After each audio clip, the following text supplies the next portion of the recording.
We are vibrational beings.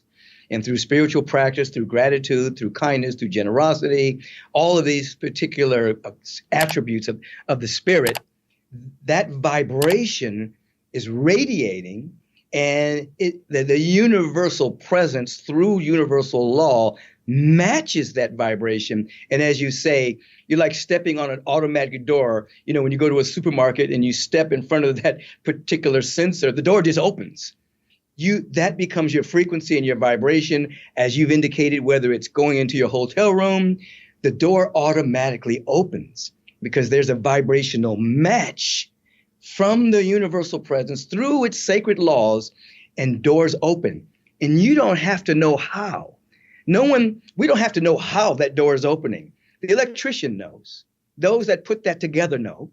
You stand in front of it, bam, the door opens. We don't have to know how that works.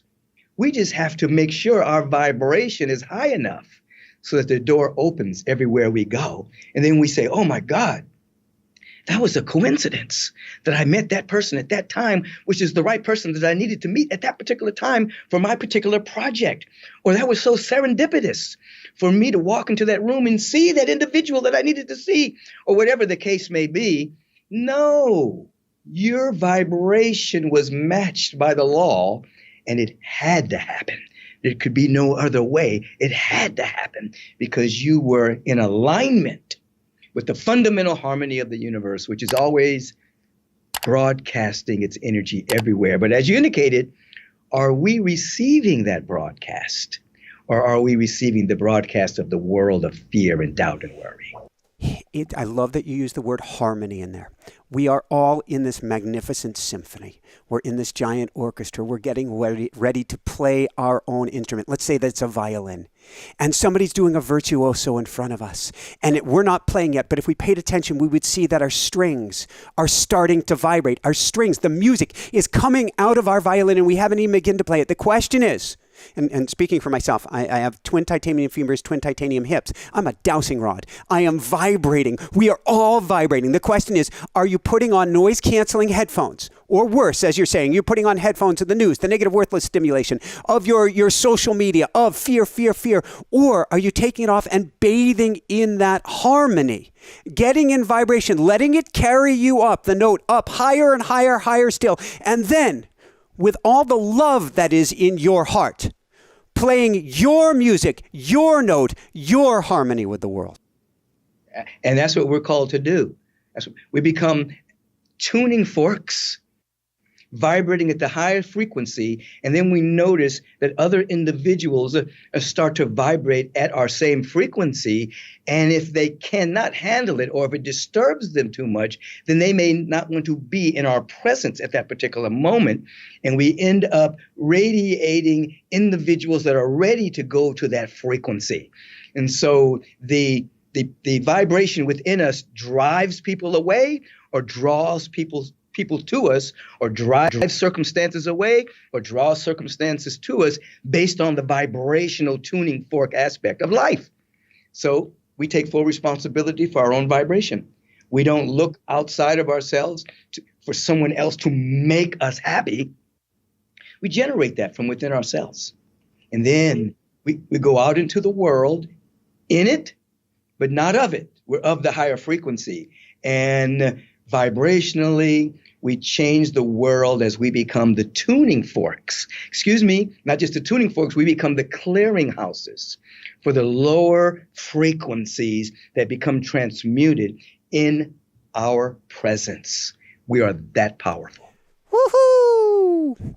Now what you're talking about is mysticism. Now I have a school of mystics. I define a mystic as someone who's living on both sides of the veil at all times. So like you're saying, walking on the earth, but not stuck in the earth. We are, as you're calling it, a clearinghouse, we are an amplifier of that higher vibration. So if somebody comes to you, I imagine, I'm just going to kind of put words in your mouth and you're going to clarify for me. And they say, I can't believe this problem going on in the world today. I can't believe I'm focused on the problem. I'm focused on the problem. I'm focused on the problem. What do I do? What do I do? What do I do? You would probably turn to them and say, it's an energy game. People that understand that there's a difference between the world and the earth. They're not synonymous. The earth is Mother Earth, Gaia, three-fourths water, mountain ranges, rainforests, rivers, lakes, dirt, and she's alive. And then there's the world.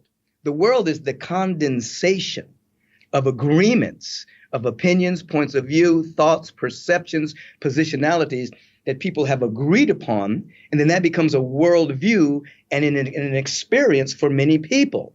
So we can be in that world, but we be of the higher frequency. So it becomes, and so we live in the higher frequency, and we're not caught up in the condensation of thought forms called the world. We see it's the condensation of energy. It's this energy slowed down, and now that energy is called experience. And then you hear about it on the news. This happened. This disease is taking place. There's people that are, there's this happening in the world. There's this happening in the world. It's the condensation of an agreement of lack, limitation, and scarcity that is not real. And when I mean real, I mean it is not eternal. It is a temporary condensation of thought forms. We can live in a higher frequency. Walk on Mother Earth. We're earthlings. Walk on Earth, and we can actually live in a different world. We can actually live in a world of harmony and of peace and of love and generosity, goodwill. We can live in that world right now, even as we're witnessing the world of appearances that many people are living in without judgment. But we don't have to live in that world. We can live in the higher frequency and become game changers. We can become world weavers. We can actually weave a different world as this higher frequency moves through us. So this just came to me, Michael. When you judge it, you congeal it. When you love it, you weave it and set it free. You got it. That's beautiful right there. Because if you're judging it, you're creating a resistance, which is making it, as you're indicating, you're congealing it even more. But if you witness it with compassion, compassion is a high form of love. Compassion is the understanding of the lack of understanding. So you can actually look at something with compassion, and you can understand without judging that someone may not really understand their role on the planet. They may not understand that they have tremendous power. They may feel powerless. They may feel less than. You have compassion without judgment. And if you have that kind of compassion, your vibration is helping free people from their limited point of view of themselves and the possibilities that are all around them. Woohoo! What you're talking about, this is so powerful, and the compassion to me is twofold. First off, you become this light that has compassion for everyone and everything around you without judgment. You see something, you go, oh my God, you are sending, I send love, I send compassion, and you are helping to raise them up and to heal them, which helps raise the vibration. Now we're going to a whole new octave of humanity as a symphony, as the whole. But then you also, hopefully, remember, dear one, to have compassion first and most foremost with yourself for all that you've been through. Absolutely. You know, I was interesting you bring that up. A few years ago, I was in meditation, and I was lifted, and these like spiritual beings were around me, and they were teaching me, and they were sharing with me that I needed to be a little bit more compassionate.